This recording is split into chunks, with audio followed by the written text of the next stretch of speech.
La vida de Eric Liddell. Capítulo 10. Juntos por fin.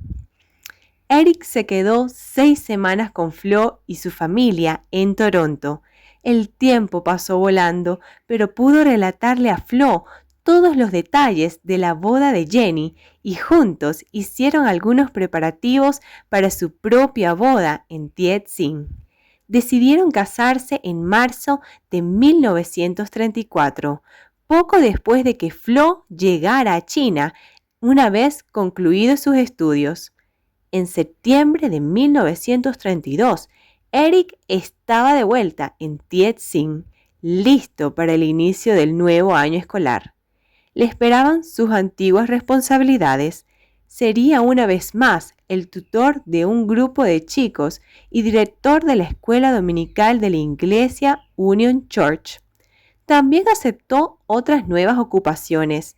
Fue nombrado secretario del Colegio Anglo-Chino y presidente del Comité de Deportes. Y puesto que era además un ministro ordenado, aceptó algunas invitaciones para enseñar en las iglesias. Escribía largas cartas a sus padres una vez por semana. Como sus padres no iban a regresar a China, quería saber todo lo que hacían y cómo se encontraban sus antiguos amigos. Además de todo eso, Eric seguía siendo maestro. Tenía que preparar lecciones, corregir y calificar trabajos, pero le gustaban todas aquellas actividades porque le ocupaban el tiempo mientras esperaba el retorno de Flo. Todas las cosas le fueron bien a Eric hasta noviembre de 1933. Entonces recibió un telegrama comunicándole que su padre había muerto repentinamente un día antes. Eric se sintió muy triste y desvalido. Él y Robert se hallaban al otro lado del mundo cuando su madre más le necesitaba y no podían asistir al funeral. Al conocerse la noticia de la muerte de James Liddell, mucha gente, tanto misioneros como ciudadanos chinos, acudieron a consolar a Eric. Su padre había causado un gran impacto en muchas vidas y en los alrededores de Tientsin. Eric determinó seguir el mismo camino. Durante las semanas que siguieron, recordó a menudo la boda de Jenny. Nadie lo sospechó entonces, pero aquella fue la última ocasión en que se reunía toda la familia. Sin embargo, aunque Eric y Robert no pudieran acompañar a su madre, se consolaron pensando que al menos Jenny y Ernest la podrían ayudar. En una carta a su madre, poco después de la muerte de su padre, Eric escribió: «El jardín de Jenny pronto volverá a florecer, madre. Debes ir allí y quedarte con ella, especialmente en esta época del año. Me alegro de haber estado allí hace poco tiempo y haber pasado tiempo contigo. Por ahora recuerdo todo claramente, como si viera lo que estás haciendo». Pese a que la muerte de su padre entristeció y deprimió a Eric, la noticia de que Flo y su madre se acercaban a bordo de la Emperatriz de Canadá con destino a Taku, China, le levantó el ánimo. Anhelaba la llegada de Flo. Por fin los dos estarían juntos. El barco hacía escala en Hawái y Japón. Debía llegar a China aproximadamente el 1 de marzo de 1934. Flo le escribió diciendo que le enviaría un telegrama desde Japón con la fecha exacta de la llegada del barco a Taku. Eric tenía muchas ocupaciones. Sus 3 compañeros de vivienda se marcharon para trabajar en otros lugares y le dejaron solo. El colegio anglo-chino concedió permiso a la pareja para que se establecieran allí su hogar una vez que estuvieran casados. Allí Eric dispuso a transformar el apartamento en un hogar adecuado para un matrimonio. Pintó las paredes, compró o le prestaron muebles nuevos y asió la cocina.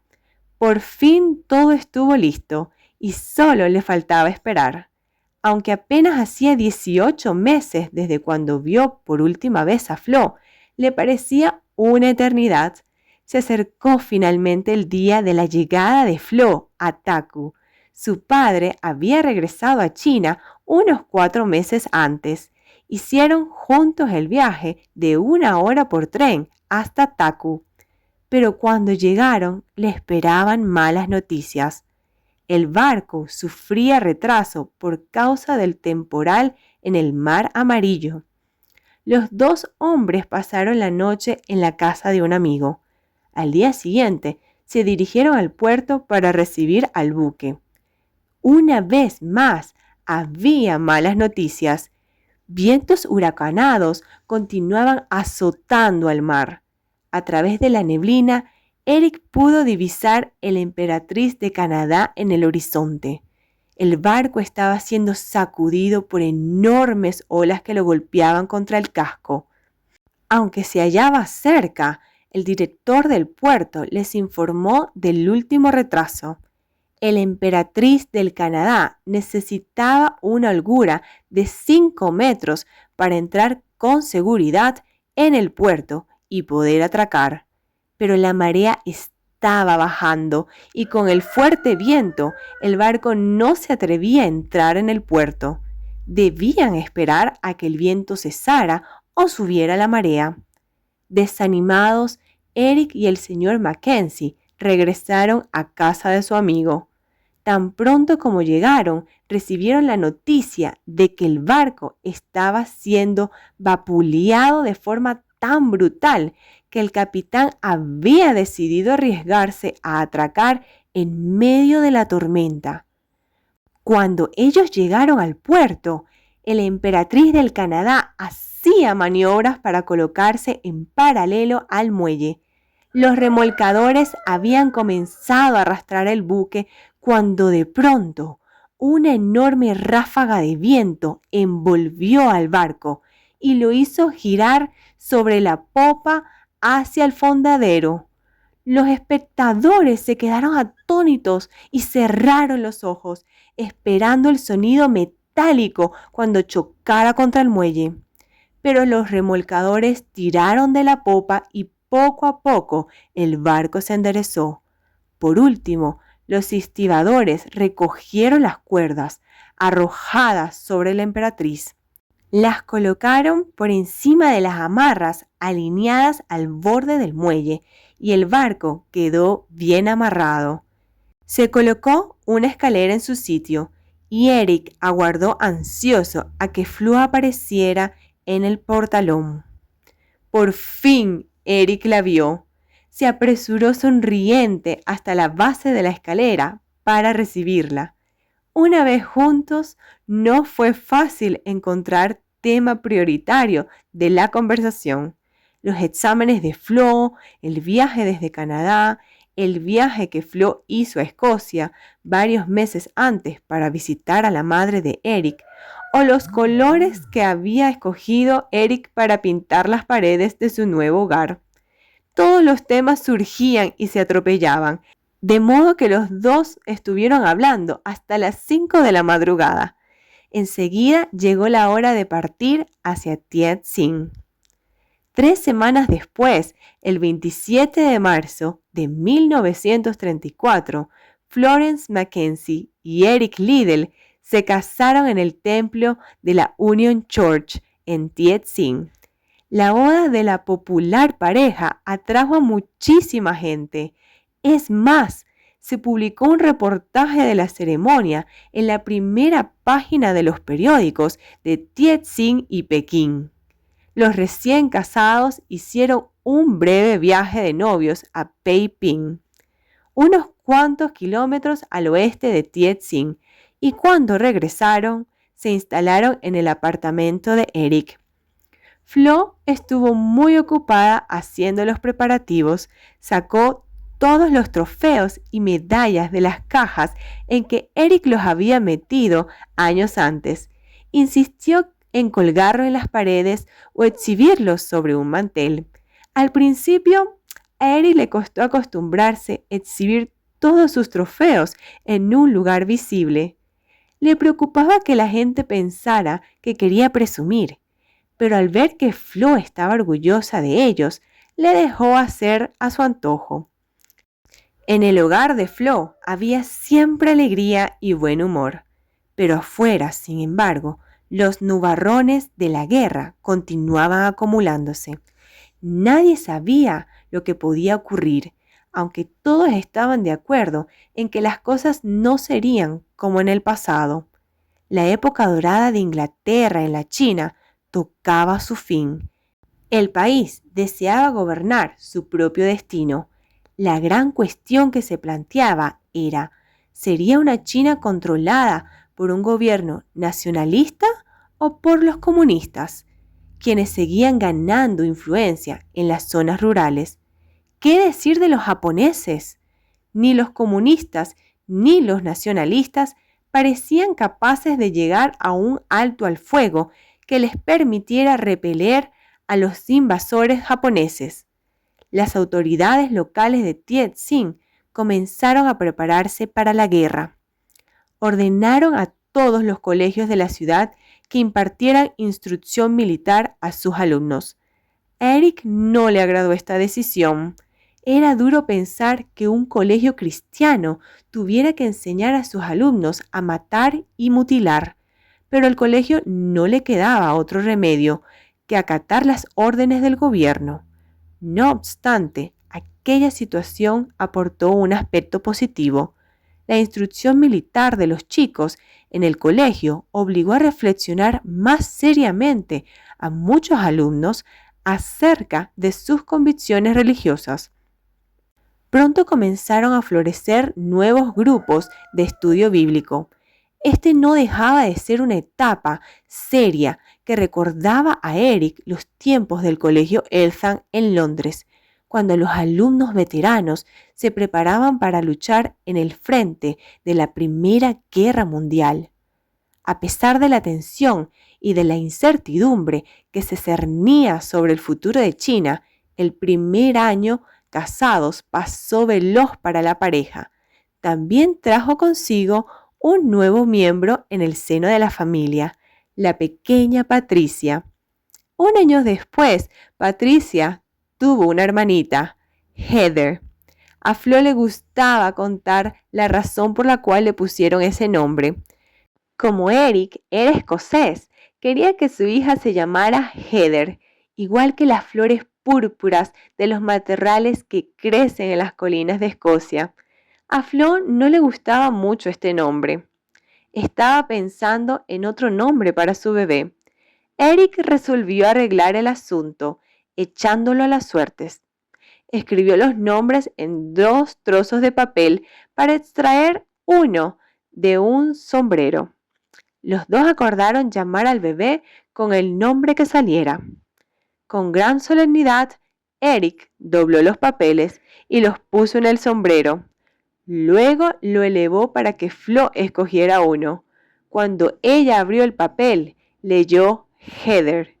Entonces hizo honor a su compromiso y anunció que el bebé se llamaría Heather.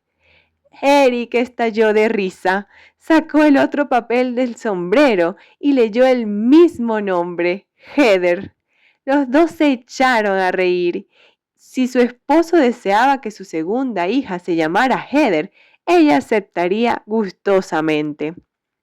El verano de 1936 debería haber sido un tiempo feliz y despreocupado para la familia Liddell, pero resultó un tiempo de seria reflexión acerca de su futuro en China.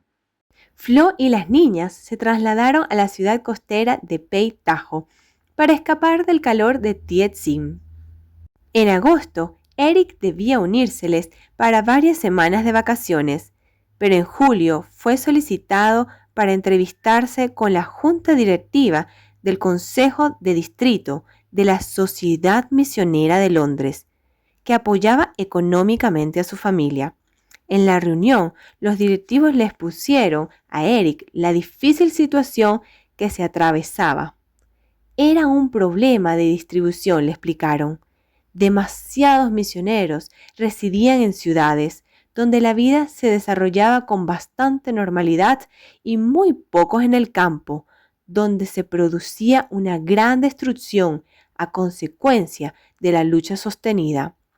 Los dirigentes de la Sociedad Misionera de Londres, en Inglaterra, estaban presionando a la junta directiva local para que enviara a algunos de los maestros de Tiet Sing a una de las zonas más golpeadas, Xiao Chang. Eric asintió calladamente mientras escuchaba lo que ellos decían. Por supuesto, el tuyo fue uno de los primeros nombres que surgieron, aclaró el presidente de la junta. Sabemos que pasaste parte de tu niñez en Xiaochang y que tu hermano Robert es médico en el hospital que tenemos allí. Por ser un ministro ordenado, tú eres un buen candidato para ser allí un evangelista de aldea. Pero hay algo que dificulta esto, interceptó otro miembro de la junta. La llanura no es un buen lugar para trasladar a una esposa con niñas pequeñas. Las condiciones allí son extremas, se lucha por todas partes y nadie sabe a ciencia cierta quién es el bando vencedor o de qué bando es cada uno. Es un caos completo. Los campesinos y granjeros han abandonado a los nacionalistas y creen que los comunistas podrían ayudarles más. Los señores de la guerra se esfuerzan por mantener su control sobre los campesinos, y mientras todos luchan contra todos, los japoneses avanzan silenciosamente y eficazmente hacia el sur. Ciertamente, Xiaochang no es un buen lugar para una esposa con niños pequeños, repitió el presidente de la junta. Es verdad, he oído que la situación se ha deteriorado mucho en Xiaochang, asintió Eric. Mi hermano me informa en sus cartas de algunas cosas que están ocurriendo. La semana pasada me contó que llevaron a unos bebés al hospital porque sus madres fueron asesinadas. Me decía que las enfermeras intentaron salvar la vida de los niños con productos de soya, pero que la mayoría había muerto sin la leche materna. Entonces ya sabes a lo que te enfrentas, dijo otro miembro de la junta. En resumidas cuentas, pensamos que tú eres el más indicado para enviar allí. Desgraciadamente, como ya se ha dicho, no hay lugar para tu esposa y las niñas. Tendrás que dejarlas en Tiet Sing y visitarlas una vez cada cuanto. Eric guardó silencio. Por varias semanas se había comentado en la sala de profesores del colegio anglo-chino que algo así podía ocurrir. Ya había considerado que le podían pedir que fuera, a pesar de haber formado parte del personal del colegio por 10 años. Lo que nunca esperó, sin embargo, fue que tuviera que separarse de su familia. Él no sabía qué responder. Cuando la reunión tocaba su conclusión, el presidente de la junta se aclaró la garganta y prosiguió. De todos modos, no es algo que tengas que decidir ahora mismo. No te enviaremos hasta el final del próximo curso escolar. Háblalo con tu esposa y ya te llamaremos para oír lo que tengas que decirnos en octubre. Gracias, replicó Eric. Esta no es una decisión que pueda tomar a la ligera. Oraré y hablaré con mi esposa. Cuando el tren de regreso se acercaba a Pei Tajo, Eric seguía dando vueltas a lo ocurrido en aquella reunión. Reflexionaba en cómo comunicarle a Flo lo que el Consejo de Distrito le había pedido. Y más importante aún, se preguntaba si aquella sería una decisión acertada. Tenía que pensar y orar mucho acerca del asunto en aquellas vacaciones de verano.